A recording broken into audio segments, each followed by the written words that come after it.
Bienvenidos a una entrevista exclusiva para el editor platense en un 24 de marzo, una fecha muy especial. Y hoy me acompaña un invitado muy importante que prefiero que se presente él mismo. Hola, buenos días. Mi nombre es Dalmiro Ismael Suárez. Tengo 70 años recién cumplidos, soy santiagueño y voy a dar algunos datos como para situarme. Estuve detenido durante 9 años en varias cárceles del país. Me detuvieron en el noviembre de 1974. Pasé por la cárcel de la Unidad 9 de La Plata, de la cárcel de Sierra Chica y la cárcel de Rawson, hasta que volví a Buenos Aires, a la cárcel de Devoto, de donde me dieron la libertad 18 días antes de que se produjeran las elecciones donde ganó Alfonsín en 1983. Antes de meternos de lleno con lo que pasó en la dictadura, te quería consultar cómo era tu vida antes, cuál edad tenías cuando todo empezó y lo que quieras contar. Bueno, como ya dije, soy santiagueño. Por problemas de trabajo, mi familia se tuvo que mudar a Buenos Aires. Yo tenía 10 años, terminé en la escuela primaria, hice quinto y sexto grado en la localidad de Bernal, partido de Quilmes. Ingresé a la escuela secundaria en una escuela técnica que se les decía en ese entonces escuelas fábrica, que fueron escuelas creadas en el primer gobierno de Perón con ex fábricas que se transformaban en escuelas técnicas. En el segundo año de mi escuela secundaria, que yo tenía 14 para 15 años, se produce el golpe de Onganía y hice mi primer corte de calle a los 14 años, acompañado por supuesto con los profesores, incluso el director del establecimiento. En esa escuela hice la carrera de técnico químico, soy técnico químico, y cuando terminé mi carrera tenía la intención de estudiar bioquímica. Comencé la carrera de bioquímica en la Universidad de Buenos Aires, en Núñez.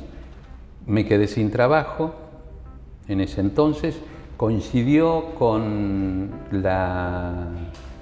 mi ida de la facultad, coincidió con la masacre de Trelew en el 1972, y en ese momento yo estaba buscando, era activista político. ¿Dónde? En ese entonces yo milité en varias agrupaciones trotskistas, pero mi intención siempre fue de tratar de hacer una conexión con el Partido Revolucionario de los Trabajadores, en el cual milité hasta mi detención y hasta después de mi detención.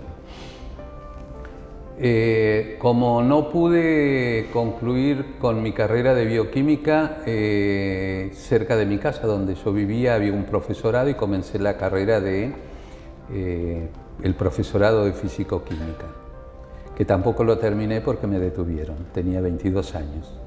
Quizás muchos de los que vean esta nota no vivieron en la época de la dictadura, así que ¿cómo es vivir en una dictadura? Bueno, antes de eso te voy a decir algunas cositas anteriores que se me pasó, porque la pregunta era un poquito más amplia. Yo era un joven como cualquiera. Estudiaba, trabajaba, escuchaba música, siempre fui un fanático del rock. Tuve la posibilidad, como muchos de mi generación, de haber visto a los monstruos del rock nacional, como Charly García, como León Gieco, como Almendra, actuando en clubes de barrio. Yo he visto a Serrat en un club deportivo la primera vez que vino. A Leonardo Fabio lo veía casi siempre cantando o haciendo algo en los bailes de carnaval, sobre todo. Lo conocía y lo vi a Facundo Cabral cuando no era Facundo Cabral, que tenía otro nombre, que ahora no se me viene a la cabeza, ya me voy a acordar. el Indio Gasparino, se llamaba. Y siempre tuve inquietudes porque yo vengo de una familia de santiagueños que hasta el lugar donde yo pude llegar y hice el rastreo histórico de mi familia, tuve familias que han participado en la guerra civil del año, en los 1860 o algo así, en Santiago del Estero, en las guerras de unitarios y federales. Mi familia mayormente era federal. Y a partir de ahí toda la actividad política. Mi papá era analfabeto, fue trabajador en la forestal, fue trabajador en la FOTIA, que era en Tucumán, las empresas de la caña de azúcar. En todas participó activamente a través de los gremios y todas esas historias se contaron en mi familia. Nosotros estábamos comer en familia, para nosotros era hablar de fútbol, de música y de política. Y así fuimos creciendo. Yo soy uno de los 5 hijos que tuvo mi viejo y con mi vieja. Todos de alguna manera hemos militado políticamente. Así nos encontró la dictadura. Mi hermano mayor era peronista. Voy a aclarar una cosa, mi papá era radical, irigoyenista y no tenía ninguna simpatía por el peronismo. Sin embargo, su hijo mayor se hizo peronista, era montonero, está desaparecido. Hace unos 20, 30 días en un juicio, un testigo en los juicios dijo que lo había visto a mi hermano en el Pozo de Quilmes. Es el primer dato que tengo de mi hermano desaparecido. Y realmente me tiene un poco, me cuesta asimilar, estoy muy sensibilizado con esa noticia. Mi hermana siguiente, que se llamaba Nora, está desaparecida también, era militante cristiana, católica cristiana, practicante, no adhería a ningún tipo de violencia. Mi hermana siguiente, que se llama Nelfa, yo y mi hermano menor, que se llamaba Arístides, militamos en los sectores de izquierda, marxistas, en el PRT. Mi hermana Nelfa fue detenida junto conmigo. A mi hermano menor, a Arístides, lo mataron cuando tenía 20 años. En un atentado. Él era activista gremial, además de militante del PRT. Y fuimos detenidos en el año 74. Mi hermana fue detenida con su marido, ella estaba embarazada de 5 meses, tuvo al hijo en la cárcel de Olmo, ya detenida. Su marido lo mataron en la tortura y desapareció su cadáver. Nunca pudimos recuperar el cadáver porque un grupo de tareas se lo llevó de la morgue. Y de repente mi casa, la casa de mis viejos, que era un jolgorio era una fiesta mi casa, se quedó vacía, se quedó mi mamá con mi papá, nada más. Mi hermana Nora, la católica, con ellos, hasta que en el 77 la secuestraron junto con mi compañera. Yo en total tengo, 5 familiares en carácter de desaparición. Y en esas condiciones nos encontró el golpe. A mí me agarró el golpe dentro de la cárcel. Yo hacía 1 año y medio más o menos que estaba preso. Y se puede hablar mucho, indudablemente se tienen muchas visiones de lo que fue el golpe.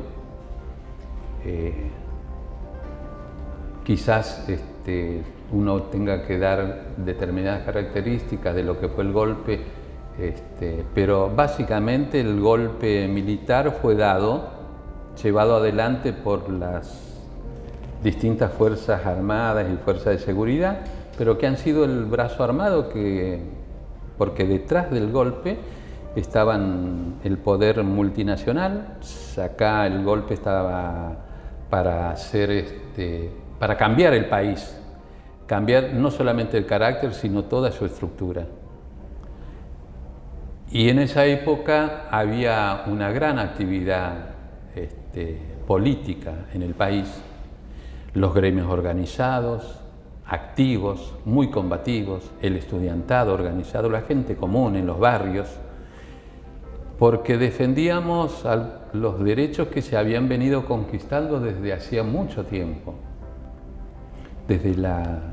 Ya menciona que mi papá por el 1920, 30, trabajando en la forestal, con la actividad de los anarquistas, del sector irigoyenista del radicalismo, y posteriormente y básicamente después del peronismo. En el peronismo, con el primer gobierno fundamentalmente, se han conseguido muchísimas luchas, a través de luchas, muchísimos derechos, que después del golpe del 55 que le dan a Perón había que defenderla.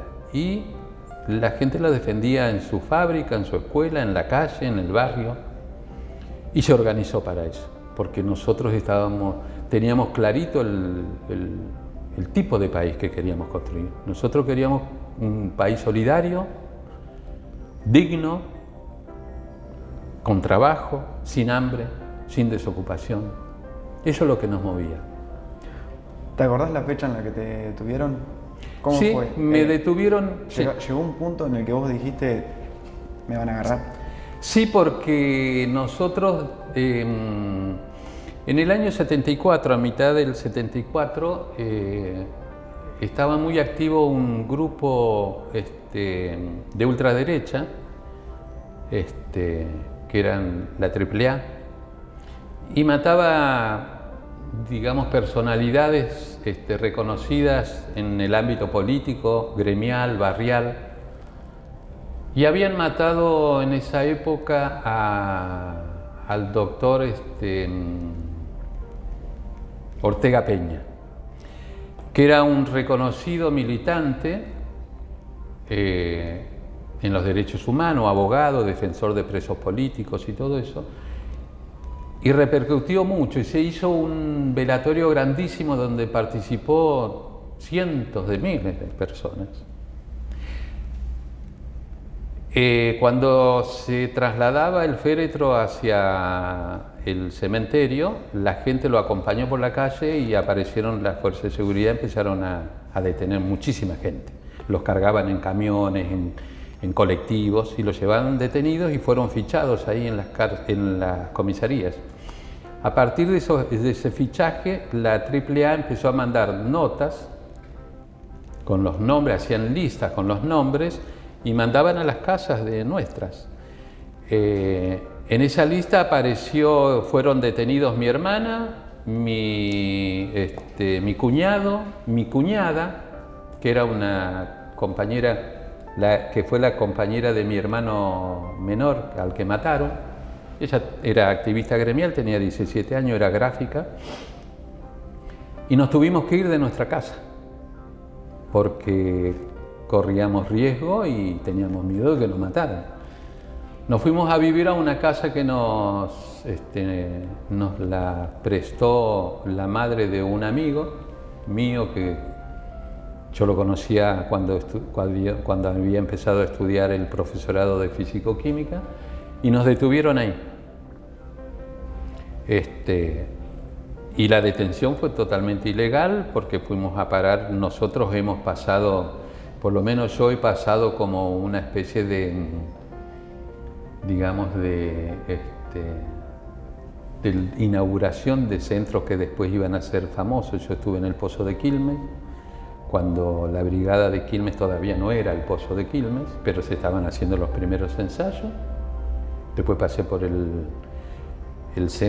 futuro centro Puente 12, que todavía no era Puente 12, pero ya se secuestraba gente y se torturaba en esos lugares, y después terminé en lo que iba a ser la brigada de investigación de Banfield, que después fue el Pozo de Banfield. Mi hermana estaba embarazada, la tuvieron en la comisaría, en la brigada de Banfield, hasta que la trasladaron a la cárcel de Olmos, donde en mayo del 75 nació su hijo. Mi cuñada, que también estaba detenida, a los 5 meses fue puesta en libertad y después se tuvo que ir del país porque seguía la persecución y corrían el riesgo de su vida. Y mi hermana y yo nos quedamos presos. Yo hasta el año 83, hasta al 18 de octubre de 1983, mi hermana salió unos 7, 8 meses antes, en enero o febrero creo del 83. Y bueno, después nos reintegramos como pudimos otra vez a la vida cotidiana. Yo por supuesto seguí militando, milité en el Partido Intransigente un tiempo. ¿Y cómo son esos lugares? ¿A cuál te referís? ¿A las cárceles? Sí. Y son feas, no se las recomiendo. Al principio nosotros teníamos algunas reivindicaciones que pudimos defender, podíamos leer, teníamos libros, teníamos diarios, teníamos las celdas abiertas, y después por el año 75, antes del golpe, se fue endureciendo. O sea, nosotros decíamos endurecer el régimen, es que íbamos perdiendo beneficios. ¿Llegaste a escuchar algo que hasta el día de hoy te acordás por lo fuerte que fue? A escuchar o ver. Si podés ser más preciso con la pregunta.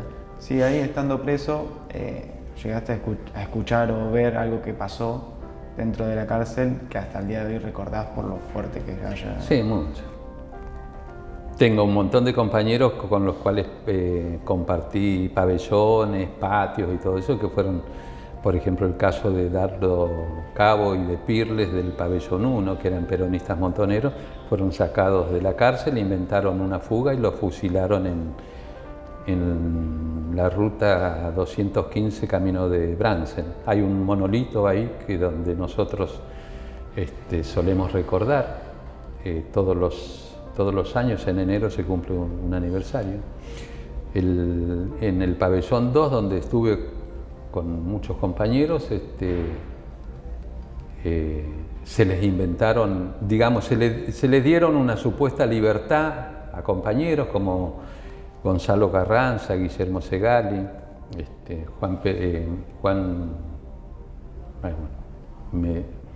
no recuerdo bien después me voy a acordar del otro compañero, que aparecieron en los diarios como que le daban la libertad, pero nunca salieron de la cárcel y son desaparecidos. Ahora nunca supimos el destino de ellos. Compañeros de otros pabellones que a raíz de las permanentes torturas, algunos terminaron suicidándose. El caso del compañero Degui, que creo que era de Zárate, de Rosario, no sé, que él era abogado, había sido defensor de preso político, le dieron la libertad y a una cuadra de la cárcel fue una patota armada y lo fusiló.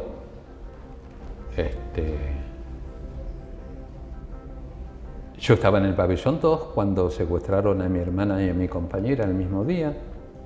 Me enteré una semana después a través de mi mamá.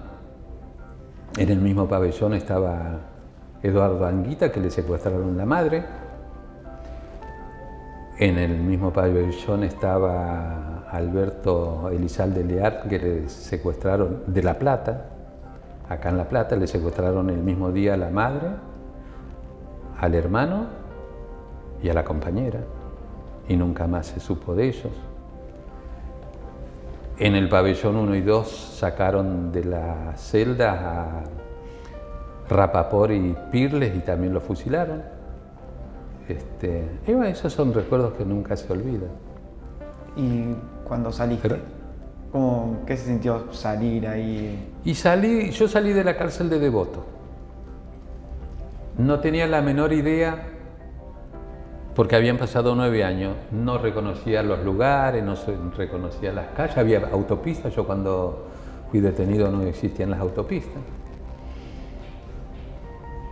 Cuando salí de la cárcel me dieron un pequeño bultito de cosas que lo único que pude rescatar fueron unas cartas que me escribía mi mamá, mi papá, que por suerte las pude sacar, que son una especie de patrimonio para mí, por lo menos para los que trabajamos por la memoria. Hay muchas cosas plasmadas ahí que sirven no solamente para la investigación, sino básicamente para el recuerdo y la construcción de la historia. No me dejaron sacar una Biblia, la Biblia de sudamericana, creo que se llama, o latinoamericana, firmada por todos mis compañeros que quedaban presos. Como recuerdo me firmaron la Biblia y no me la dejaron sacar, la perdí. Salí con un manojo de billetes de dinero que no sabía cómo usarlo. Yo salí de Devoto y tenía que venir hasta Don Bosco en el partido de Quilmes en tren. Fui con dos compañeros, un santiagueño y un cordobés, que vinieron conmigo. Estuvieron 3 días en mi casa porque no podían viajar a sus provincias, y que mi mamá les consiguió el dinero para que paguen el pasaje, pero se quedaron 3 días. Salimos los 3, nos reíamos mucho. Estábamos sorprendidos del Buenos Aires que encontramos después de 9, 10 años, algunos estuvieron más también, y estamos felices de volver a la calle. ¿Y cómo fue el reencuentro con los seres queridos? Primero, el reencuentro con la gente que nos esperó cuando salimos de la cárcel. Nosotros salimos a las más o menos 9, 10 de la noche, nos llevaron a un restaurante que estaban preparados ya, cenamos ahí, comimos asado después de 9, 10 años, tomamos un vaso de vino después de todo ese tiempo, pero sobre todo recibimos el afecto de la gente. No sé, es conmovedor salir de esas circunstancias y encontrarte con gente que no te conoce y que te dé un abrazo. Y verle la alegría que tenían de vernos libres. Bueno, a las 4 creo que estuvimos hasta las 4 o 5 de la mañana en ese restaurante, y nos fuimos caminando hasta la estación de Constitución. El restaurante ese estaba como unas 25 o 30 cuadras, y fuimos caminando por la 9 de julio, que para nosotros era una novedad porque era otra 9 de julio. Llegamos a la estación de trenes y yo fui a comprar el diario, porque nos habíamos enterado en el restaurante que en el diario Clarín había salido la lista de todos los que salíamos en libertad. Ese día salimos como 400 o 500 de la cárcel. Y cuando le fui a pagar, yo me reí y le digo: mira, tengo este dinero, pero no sé usarlo. Entonces el hombre me dice, y yo le di el fajo de billetes. Y me dice: no, dice, con esto te compras como casi todos los diarios. Y sacó el billete para cobrarse y me dice: me parece que ustedes son los que están en la lista del diario. Y el santiagueño, que es un pillo que siempre nos hacía reír en la cárcel, dijo: sí, somos nosotros. Dice: gracias por no quedarte con todo el dinero. Y bueno, nos tomamos el tren, nos fuimos a mi casa. Llegamos a mi casa tipo 8 de la mañana, y cuando yo fui a golpear la puerta de mi casa, antes de que yo golpeé, se abrió la puerta y apareció mi mamá, que me iba a buscar, que se acababa de enterar que estábamos libres. Y nos encontramos ahí. Y bueno, fue todo un jolgorio, una fiesta, una alegría tremenda. Y a partir de ahí, ¿cómo continuó tu vida hasta el día de hoy?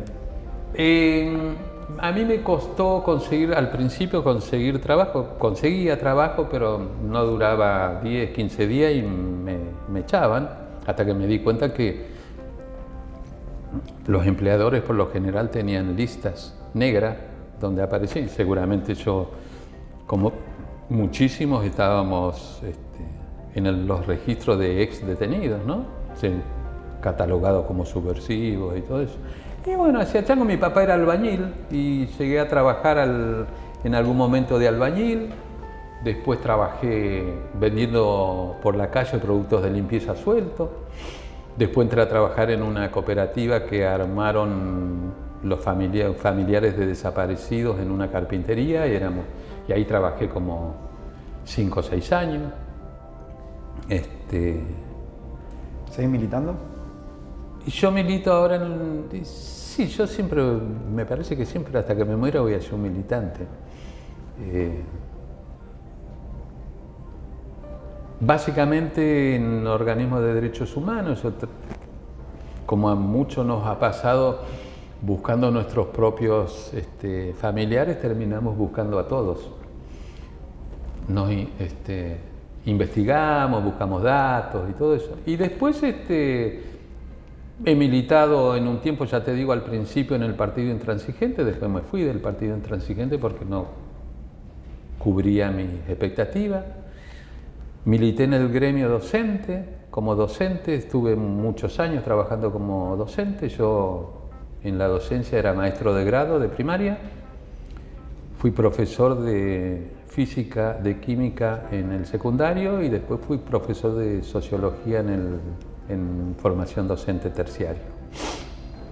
Di clases en fábricas recuperadas a los operarios, trabajadores de esa fábrica que le faltaba completar la escuela primaria o secundaria y yo era maestro o profesor según la necesidad.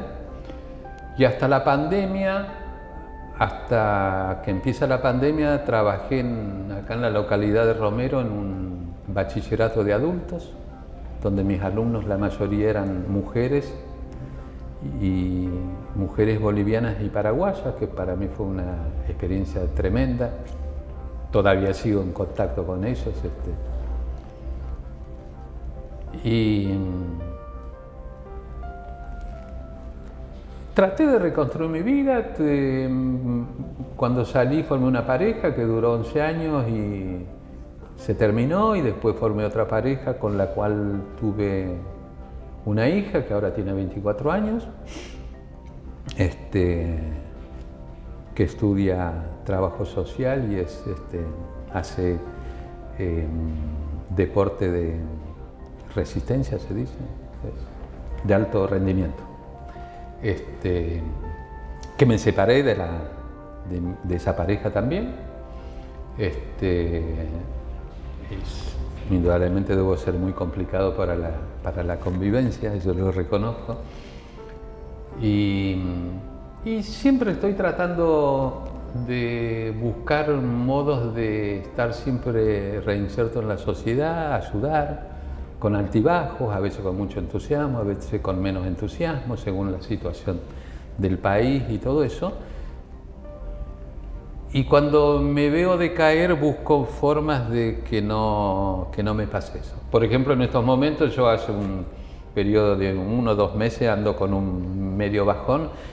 Me fui a este cumpleaños de mi hermano postizo, adoptivo, y vine con todas las pilas cargadas y ahora tengo ganas de empezar a hacer cosas de vuelta. Escribo poesía mucho, escribo cuentos, escribo anécdotas, recupero anécdotas de la militancia, leo mucho, me gusta, soy un muy buen lector, me gusta mucho la literatura, estudio por mi cuenta filosofía y siempre tengo un libro de física o de química para leer.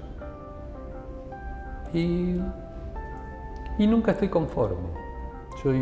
Supongo que es la formación que uno tuvo tanto en la familia, básicamente en la familia, y después en la militancia. Y he aprendido en los 9 años de cárcel. Para mí, no sé si otros compañeros, si ustedes hablaron con otros, pero para mí fue una escuela muy importante la cárcel. He aprendido muchísimo. Yo tuve oportunidad de estar con filósofos, con ingenieros, con abogados, con obreros, y todos me transmitieron. Aprendí apicultura con un compañero que era apicultor, armábamos cursos para formarnos. Pues siempre dijimos, nosotros tenemos que ser los mejores para poder dirigir un país. Y desde pibe lo hicimos. Era una consigna que estaba por lo general en las organizaciones revolucionarias porque estábamos convencidos, queríamos cambiar el país y estábamos convencidos que lo íbamos a cambiar y que lo íbamos a cambiar nosotros y lo íbamos a transformar. Yo sigo pensando lo mismo. Y para cerrar, quedan 2 preguntas para que las respondas así de forma simple. Una es, ¿qué le dirías a alguien que niega lo que pasó en la dictadura? Básicamente que primero que vea, que se informe, que reflexione después de la información, que sea crítico en la visión de la información y del conocimiento de la información, y que después decida de acuerdo a sus convicciones y todo eso, pero que el negar no sirve. Podés estar de acuerdo o podés estar no estar de acuerdo, pero el negacionismo en todos los ámbitos no sirve. Y la última es, ¿cuál sería tu mensaje para la juventud? Justamente más o menos está relacionado con esta pregunta que hiciste, que sean críticos de la sociedad, de la política, de uno mismo, que se interioricen y que tengan en cuenta que la historia se escribe a cada rato y que es dinámica, está viva permanentemente, y que los jóvenes son los únicos que pueden sacar esto adelante,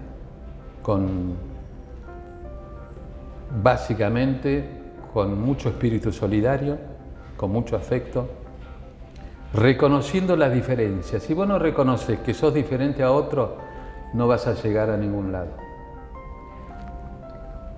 El movimiento, ya te digo, yo me baso mucho en las leyes físicas, sobre todo. El movimiento se produce con la contradicción. Si no, no hay movimiento, y si no hay movimiento, no hay vida. Y si no hay vida, estamos en el horno. Y yo confío mucho en los jóvenes. Espero que puedan continuar con esto. A veces me enojo con ellos, pero es lo mejor. Yo confío en el joven y trato de darle lo que pueda aportar, más allá de las diferencias que puedan existir. Eso. No, muchas gracias. No, por nada.